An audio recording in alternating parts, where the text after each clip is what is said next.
Legislators recently met to discuss the deployment of funding for career and technical education at Middle Bucks Institute of Technology in Jamison, Pennsylvania. Multiple improvements in career and technical education over the past 10 years were discussed, such as opportunities available at career and technical centers. All of our young people need the opportunity to get back into school, to get training in new technologies that are far beyond what most of us are even conceiving of. We want to provide academic and occupational skills to prepare students for careers and ensure that they have access to all of the programs at whatever level they need to enter. We need to guide students toward fields with the best opportunities for employment and to be able to make a family-sustaining wage. Everybody works at your own pace. You can, if your father was a carpenter and you want to get into carpentry, you can master some of those skills pretty fast. So again, we can move students at their own pace. They have opportunities for every student in the Career Center. Also discussed was the approval of Middle Bucks Institute of Technology as an institution where veterans can apply their GI benefits to find secure careers offering family-sustaining wages. Last month, the Bureau of Labor Statistics reported that among veterans who had served in the post-9/11 era, the unemployment rate is nearly 11%, which is about 50% higher than the national average. We as a community and as a country must begin working now to ensure that we're providing our returning servicemen and women with job opportunities as they seek to reintegrate back into civilian life. By the MBIT, that they've been approved as a Veterans Administration approved training center, will allow our local veterans to more effectively develop their skills and to find gainful employment in our community.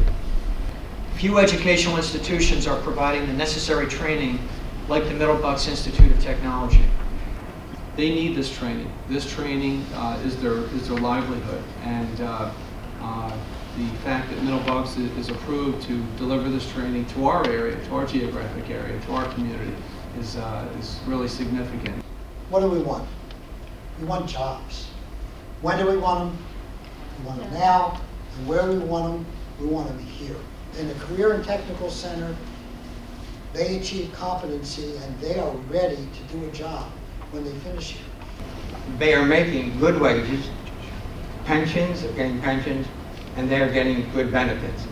And that's awesome. Some of them continue to further their education through the community college, but I will tell you that it is just absolutely so rewarding and refreshing as a legislator to go see these young men getting such great jobs. Our students are getting the industry certifications to make them more employable.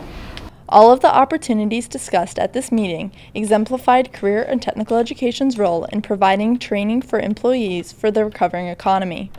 To continue providing the community career and technical education, the programs need to be funded. We tie in academic integration. We tie in their literacy and numeracy. Our students have to take a NACI test at the end of the year. Homeschool districts have to take the Keystone exam. We no longer can work separately in separate silos. We need to work together to make the funding go further and to make sure the students are academically prepared. If you read the published funding formula that we have had for a long, long time for technical schools, because it's this complicated formula, or 0.35. But what we do know is it's not enough, and it hasn't been enough, and it won't be enough. And if we continue on the same pattern, we're going to get the same results. Because in the end, if we don't fund this activity or provide the incentives to fund it, then where are we? Places like Middle Bucks and Eastern and Montgomery County and so forth will have the opportunity, if we're able to secure the funds for them to do that in the future, to give them the opportunity to have a 21st century education and opportunity for jobs, high-paying jobs, throughout our particular counties here in Pennsylvania. And I hope that we become the leader in that particular area. All of the legislators at the meeting agreed that the funding formula must be improved to provide these institutions the opportunity to help future generations and the general public become qualified for necessary, available, and secure technical careers.